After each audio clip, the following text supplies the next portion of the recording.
So I'm going to watch this. I'm going to respond to it. I have a lot of thoughts. We did a whole podcast on it yesterday. And yeah, people are in a massive tizzy. People are just freaking out about these foreclosures of these studios. And so let's check this out, and I'll share with you some of my thoughts. Like, look at how dramatic this already is. What the hell are you doing? Anyways, let's get into this. Our growing family of 23 studios is devoted to advancing the medium we all love. Xbox has been here for 20 years, and that's because of you. Our team strives to make Xbox a place where you'll find the greatest games, the most dedicated developers, and the most passionate community. Where were you all those years ago when Microsoft announced its acquisition of Bethesda? I was sitting at my desk when I received the call, but no one knows, dude. They are so dramatic. Like, okay, so as of 2023, 120 million active Xbox users, okay? Right?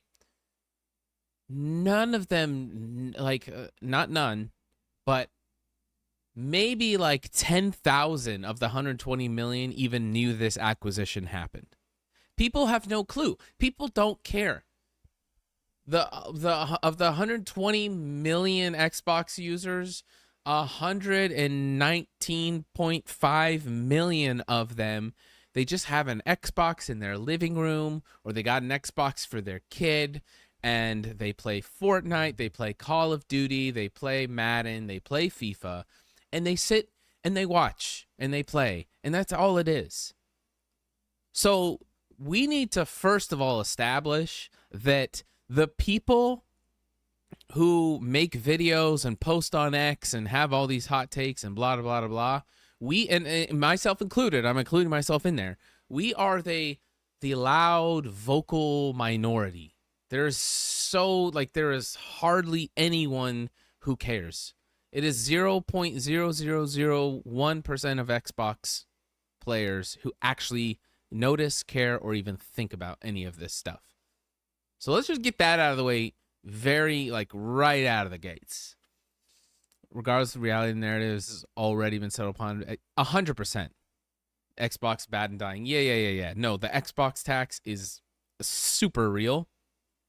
And look, I have a PS4. I buy whatever I want to play whatever I want. Right? So I'm not like an Xbox fanboy. That's where I've played the most, but like I don't care, dude. I'm 33 years old. I'm an adult. I can buy whatever console I want. I can play whatever games I want. I can do whatever I want. I have no loyalty to any box or hardware or anything. It's like it doesn't matter. But when you look at the media and how they react, it's like, yeah, when Sony does layoffs, it's like Sony has round of unfortunate but necessary layoffs, and then Microsoft does layoffs, and it's like, it's time to stop giving Phil a pass. Xbox, what the hell are you doing? It's just like, it's all so ridiculous. Like, IGN, Kotaku, worst offenders for sure. If you go back and look at our articles, it's so obvious. No. On a serious note, it was on September 21st, 2020, when the announcement first came through. There was shock, some confusion, and anger, but the question, could Microsoft do that? Sure, it had been acquiring development studios left and right, but an entire publisher? It was a paradigm shift, regardless of how successful Bethesda titles had been over the years, since a major player in the console wars could buy their way to exclusives. About 3.5 years later, 4 studios under Bethesda are no more. They include Arcane Austin. I wonder why this one's no more.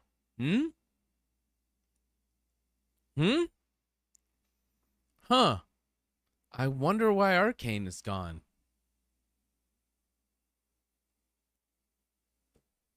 Give me a break. Known for the controversial Redfall, but also for the more positively received Prey. Tango Gameworks, lauded for Hi-Fi Rush and rumored to be developing it for the Nintendo Switch 2. Roundhouse Studios, which assisted on Redfall and is now being absorbed into ZeniMax Online Studios. They assisted. Yo, they assist. Not a good assist there. To work on The Elder Scrolls 6, and Alpha Dog Studios, which released the mobile game Mighty Doom. In chat, did any of you guys play Mighty Doom? Did any of you know that game existed? Anyone in chat, did you guys know before these closures, did you know the game mobile game Mighty Doom Might Doom existed? Did anyone know?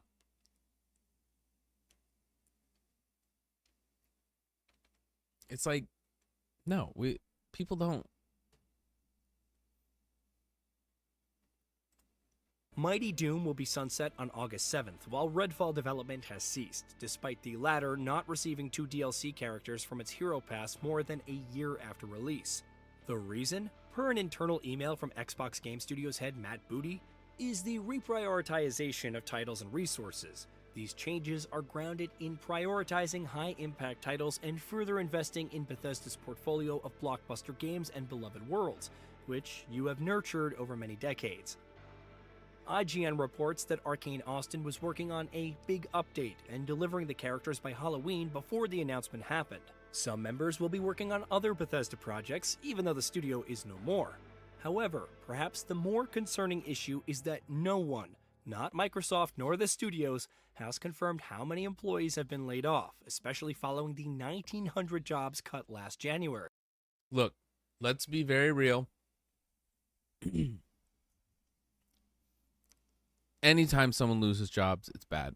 Okay? Like, that's out of the gates. We always acknowledge that. I got laid off too. My job finished too. I'm literally in the same boat.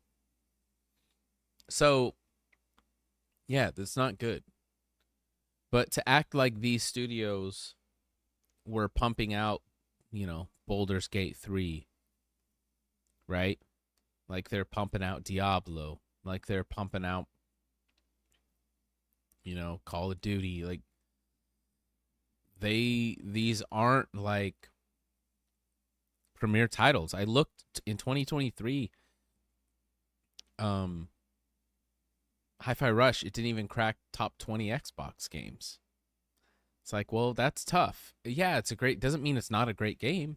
Two things can be true at the same time. It can be an amazing, great game, great community, but it can also not be as big of a hit as they need it to be for the business. And that's where people get all messed up in the head. They think that this is some, high school passion project or something. It's like, look, this is a business. We all know what this is. Let's not act like we don't know what this is. Although I will say, I wish they would have kept those studios open and just closed down 343 and given Halo to someone else. That would have been fine with me as well. The reaction from the industry is understandably livid. Even though fans were assured that Arcane Lion is still alive and working on its project, presumably referring to Marvel's Blade, director Dinga Bakaba has tweeted about how absolutely terrible this all is. To any executive reading this, a friendly reminder that video games are an entertainment/cultural industry, and your business as a corporation is to take care of your artists/entertainers and help them create value for you. You can't take care of them if you're broke. That might be, I don't know, is that a hot take? That might be a hot take. Yeah, you can't take care of anyone if you're broke. And sure, it's great that Microsoft is able to float, or Xbox is able to float some of these companies and let them pump out experiments and different games and trying things. But if they don't make money, you can't take care of artists and entertainers if your company's broke and under. And yes, you're right, Burger. In Japan studio closed in 2021, no one cared. No one cared. And right now, people are only going to care for a week. and then they're going to get back to their normal lives. People don't really care. They just like to be outraged about something. You.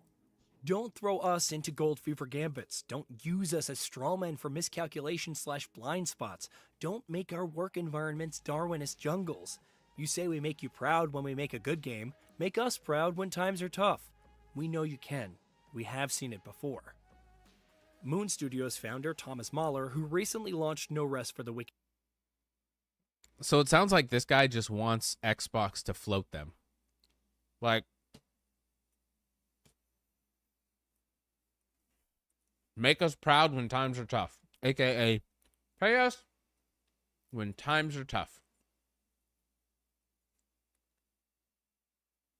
I wonder how long they've been doing that. You know what I mean? Oh, yeah, no doubt this guy probably makes 6 figures. I mean, I have no clue. I don't know what he does. Just a random Twitter user. But it's like, dude, you gotta understand it's a business. And yes, there's creative elements and everything, but they can't just print money and float it out of nowhere. There's like, what are we talking about? Make us proud when times are tough. We know you can. We have seen it before. What if Moon they Studios can't, though? Founder Thomas Mahler, who recently launched No Rest for the Wicked in early access, also said, "To everyone who's been pestering me for years about why we didn't allow Moon Studios to get acquired by a big publisher, that's why. I've lived through the 90s and saw what happened when smaller studios got acquired by EA. Never again." And that's true. And that's true. Like, if you don't sell, you like, that's part of the risk. That is 100% part of the risk. If you sell and you get acquired, like, shout out to a bigger company, 100%. You get, like, there's the potential for, unlimited upside, right? Or there's the potential if they acquire you, you get a payday, but then you're out. If it doesn't make dollars, it doesn't make sense. Yeah, exactly. You could justify these closures in several ways. Redfall was a failure. Its player base was in the gutter. Correct. Reports of its development also weren't great, with staff citing an unclear direction and how the project could have benefited from cancellation or a reboot after Microsoft's acquisition. Correct. However, plenty of fingers were pointed at Microsoft as well. Why didn't it support Arcane Austin at the time? Microsoft's gaming CEO Phil Spencer would later reveal that it had supported Starfield better, but that was more for reassuring fans than confirming any shift in philosophy. Even if it didn't want to continue pouring resources into the project, one has to...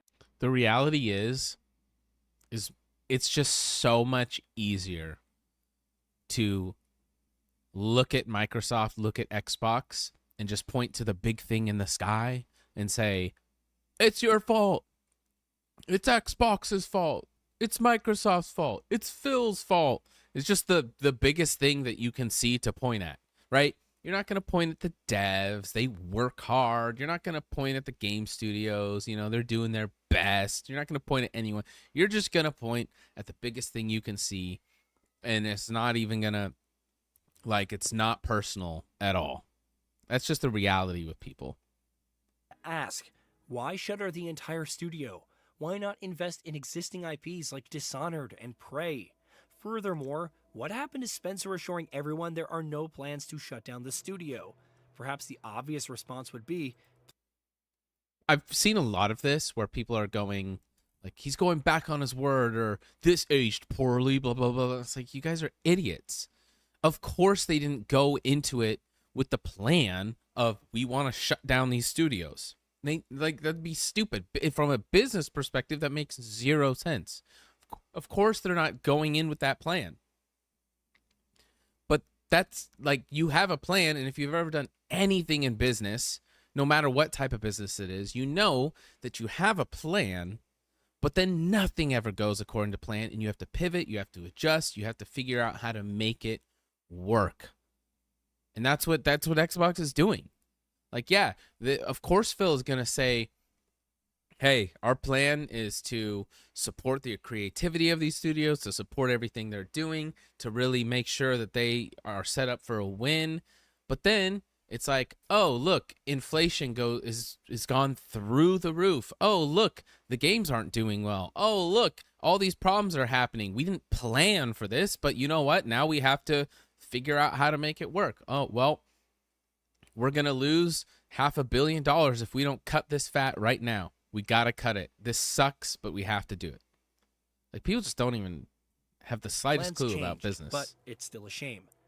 Then there's the case Yeah, of Tango plans change, Gameworks, exactly. which saw middling success with The Evil Within 2 and Ghostwire Tokyo, but struck gold with Hi-Fi Rush. Even if it was a Game Pass release, a new IP, and shadow dropping out of nowhere, Microsoft's I don't think it was... Aaron Greenberg said it was a breakout hit for us and our players in all key measurements and expectations. We couldn't be happier with what the team at Tango Gameworks delivered with this surprise release. Was that not enough to save the developer? Did that not represent any value for the future?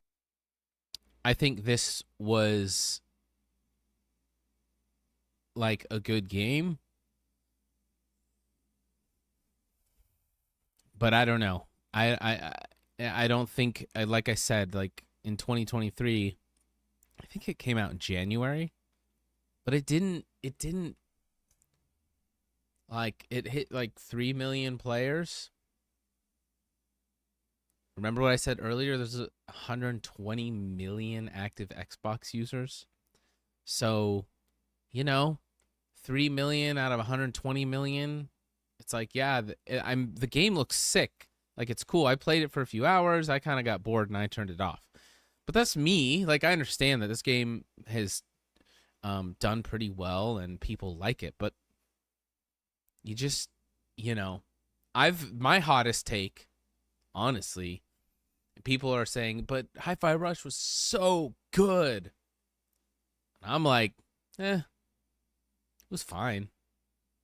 I think it, like, aesthetically, it looks amazing. I think the concept, I think there's so much cool about it, but it didn't do anything for me, just me personally. So when people are like, how could you do that? They're acting like this is like, Modern Warfare 2 that they just shut down. It's like, no, this is, 3 million out of the 120 million Xbox users played this game. Future. Was the recent PS5 release not good enough or something? No, it wasn't. Roundhouse Studios could be explained as working more closely with the... Because let's be real. If this was, Pow World or some other, breakout hit, we wouldn't be talking about this right here. That studio would be expanding right now. Elder Scrolls team, which But it's the been money's doing not more there. of lately. Alpha Dog Studios' closure may be due to Microsoft shifting away from mobile titles. However, the bigger picture of troubling leadership over the years is becoming harder to deny. I don't think they're going to shift away from mobile titles because out of, like, 2/3 of the world's gamers are mobile gamers. There's like, I forget what the number is. Ugh. Oh, man. I got to look it up. But let's just say, for example, there's 600 million gamers, people who play video games on Earth. Out of the 600 million, 400 million are actually mobile gamers. Fun fact. It's 2/3 of the population. Titles like State of Decay 3, Perfect Dark, Fable, Everwild, and even the third-party Contraband are nowhere to be seen, with some having reports of troubled development. Some projects like South of Midnight, OD, developed by Kojima Productions, Indiana Jones and the Great Circle, Starfield's Shattered Space Expansion, Oh, yeah, what Clockwork happened to that Revolution, game? and Stoic Studios' Towerborn are moving ahead. However, the sheer lack of updates for many of its heavy hitters for years is becoming concerning. That too, after many years of no exclusives, disappointing releases, and cancellations before the company's new era of acquisitions. Then, there's the 31% drop in Xbox hardware sales for Microsoft's Q3 2024 fiscal year, fueling further queries into how much COVID longer effed the them up, company though. will continue investing in the same, especially with its new multi-platform approach. Some could point to the fact that the company posted $61.9 billion in revenue and $21.9 billion in net income, and how Xbox's content and service revenue is up by 62%. or how Game Pass has reached 34 million subscribers, and overall gaming revenue is up 51%. However, much of the success of the gaming division is thanks to the recent acquisition of Activision Blizzard, the latter seeing a loss due to Right. the operating cost of integrating into Microsoft. It's also worth reiterating that despite the publisher contributing so much, it wasn't safe from layoffs. Who knows where it could go in the following months? For that matter, who's to say that any project or developer is safe? For years, public opinion has shifted on Microsoft's acquisition strategy, whether it's the lack of benefits for developers or the lack of oversight in managing them. At one point, one could have surmised that the company has nowhere to go but up in this regard, making changes and improving itself to live up to fans' expectations and make good on the people creating its titles. After this year's layoffs, it showcased an alternative. Cut costs and jobs, hype up future projects, tout Game Pass subscribers, and don't look back. If all else fails, buy another publisher for billions of dollars and start afresh. Why not? The question now isn't what to look forward to from Xbox, it's whether the brand and its developers will even look the same a year or two down the line, if they're lucky to get that far. But hey, at least there's an Xbox game showcase on June 9th with the True. next Call of Duty to be revealed. Maybe I'll go live Surely for that. that means something, right? Hey, Good video. Okay, here's my thing, right? This is my biggest takeaway from all the drama that's been happening on X and blah blah blah. Is all these people come in with these just lightning hot takes, you know, I'm canceling my Xbox Game Pass subscription. I'm getting rid of my Xbox. Phil needs to go. He doesn't get any more breaks. This is the final straw. Blah, blah, blah, blah, blah, blah, blah. But here's my thing, okay? All of these people are acting like they know what the heck is going on.